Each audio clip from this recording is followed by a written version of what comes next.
Mahmud Murodov tarix yozishda davom etmoqda.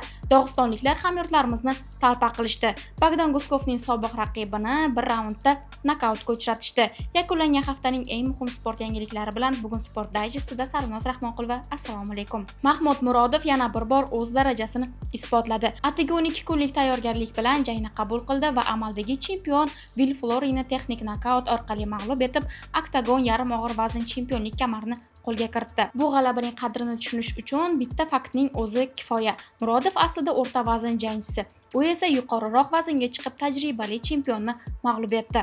Jangning birinchi raundida Murodov shoshilmadi, u raqibini diqqat bilan o'qidi, masofani jeblar orqali nazorat qildi va doim markazni egallashga harakat qildi. Flori uzun qo'llari va oyoq zarbalari bilan ustunlik qilishni xohladi, ammo Mahmud Murodov oyoq harakati orqali bu ustunlikni yo'qqa chiqardi.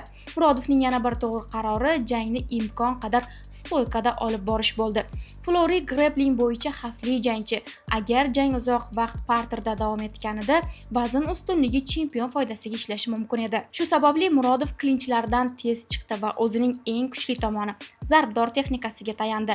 Ikkinchi raund esa butunlay boshqa ssenariyda o'tdi. Murodov tempni keskin oshirdi. Birinchi raund davomida yig'ilgan ma'lumotlardan foydalanib raqib himoyasidagi bo'shliqlarni topdi. Ketma-ket kombinatsiyalar Florini larzaga soldi. Chempion orqaga chekina boshlagach, Mahmud Murodov bosimni yanada kuchaytirdi. Yakuniy zarbalar seriyasidan so'ng hakam jangni to'xtatdi va Murodov yangi chempion deb e'lon qilindi. Bu jangda Murodovning eng katta ustunligi kuch emas, aql bilan jang qilgani bo'ldi.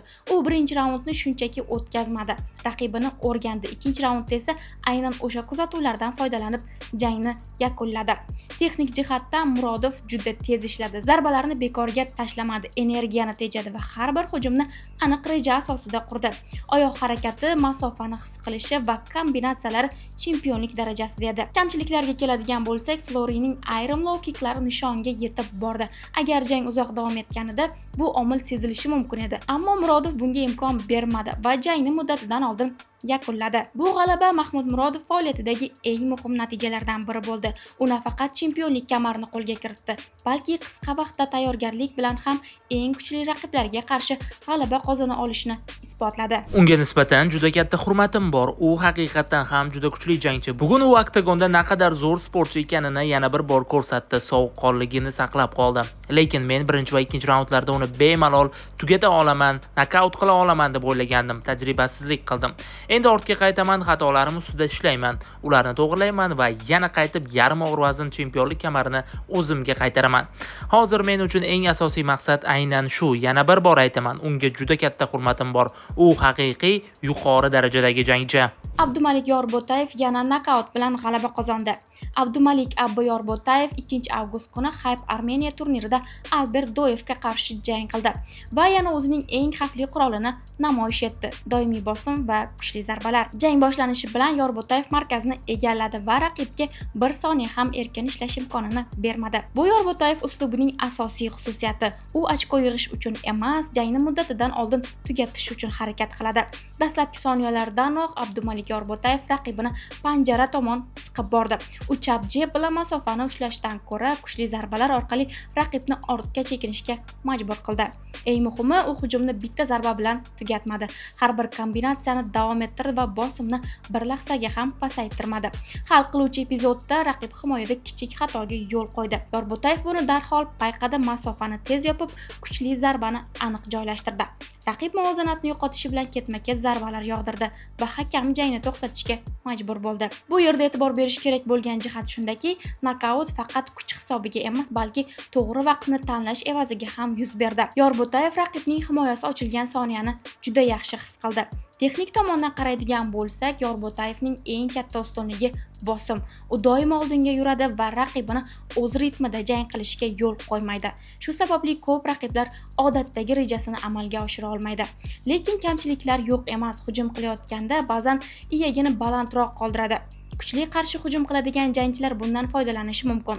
Bundan tashqari u deyarli har doim oldinga boradi. Yuqori darajadagi kurashchi yoki yaxshi counter striker bilan jang qilsa, bu uslub xavf tug'dirishi mumkin. Shunga qaramay, Yorbo'tayev bu jangda o'zining asosiy fazilatlarini yana bir bor namoyish etdi. Kuch, agressiya va jangni muddatidan oldin yakunlash istagi. Bu g'alaba shuni ko'rsatadiki, agar u himoya, kurash va kardio ustida ishlashda davom etsa, yanada kuchli promotionlarda ham o'zini ko'rsatish imkoniyatiga ega. Ushbu turnirdan so'ng Yorbo'tayev atrofidagi gap-so'zlar yanada kuchaydi. Turnir atrofidagi voqealar syomkasi vaqtida Dog'istonlik Magomed Amagayev va uning jamoadoshlari hamyurtimiz Abdumalik Yorbo'tayev va uning jamoadoshini guruh bo'lib talpa qilishdi. Assalomu alaykum hammaga. Internetga janjal videolar tarqalib ketdi. Nima bo'lganini men sizlarga aytaman. Jangdan oldin razminga qilolmay boyga chiqishim kerak. Ikkitadan keyin o'sha kresa shakarlar bir to'da bo'lib kirib kelyapti. O'rtoqlar bilan talpa qilgan kirib kelyapti. Arqamdan urib, kurash qilib ketyapti. Men razminga qilibman, jangga chiqishim kerak ikkitadan keyin. Sababi bir kun oldin konferensiya payti Adiyani urushasanmi dedi menga. Men o'rnimdan turdim, urushaman, olliga bordim. Adiyaniga duxi yetmadi, chiqmadi bir gapi. Keyin jang kuni kirib kelyapti. Talpa qilib shu to'polon qilgani. Sababi birga bir duxi yetmagani uchun to'da bo'lib kirib kelyapti. Переводчикimni undan oldin gastitsiya payti, bir o'zi tushgan payti 3-4 kishi bo'lib переводчикimni urib, niyajanga olib keladi. Mayli dedim, jangni o'ylaylik, jangni nastroy qilaylik dedim. Jang kuni ikkitadan keyin jangga chiqishim kerak, to'da bo'lib kirib kelyapti.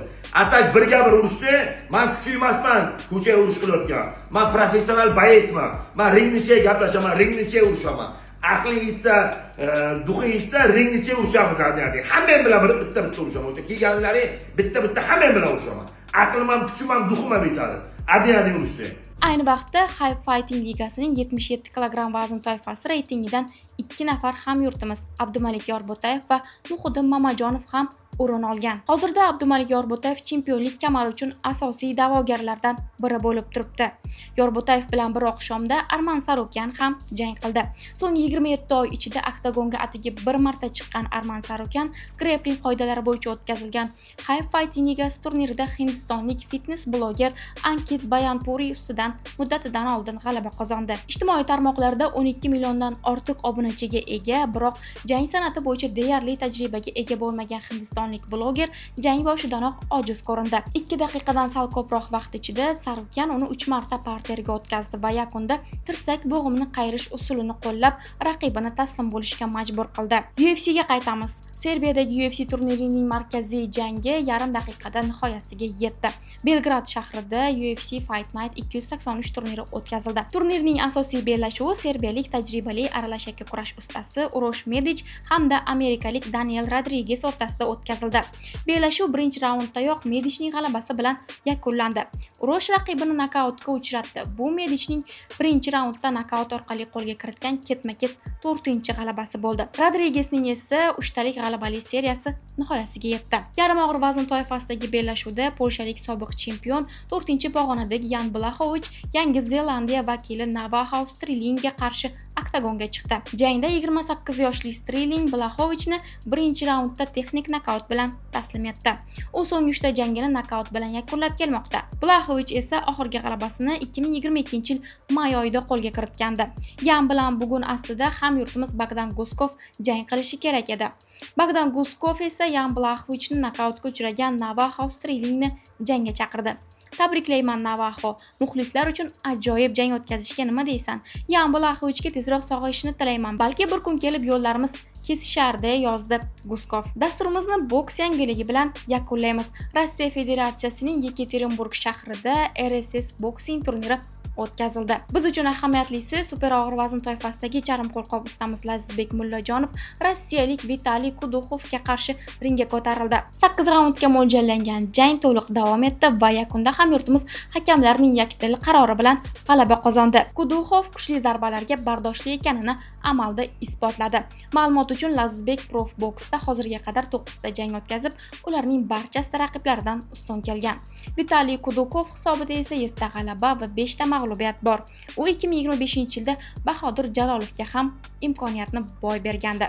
Yakunlangan hafta bizga mana shunday ajoyib sport yangiliklarini taqdim etdi. Kelasi haftada bundan da ajoyib sport xabarlari bilan ko'rishguncha xayr.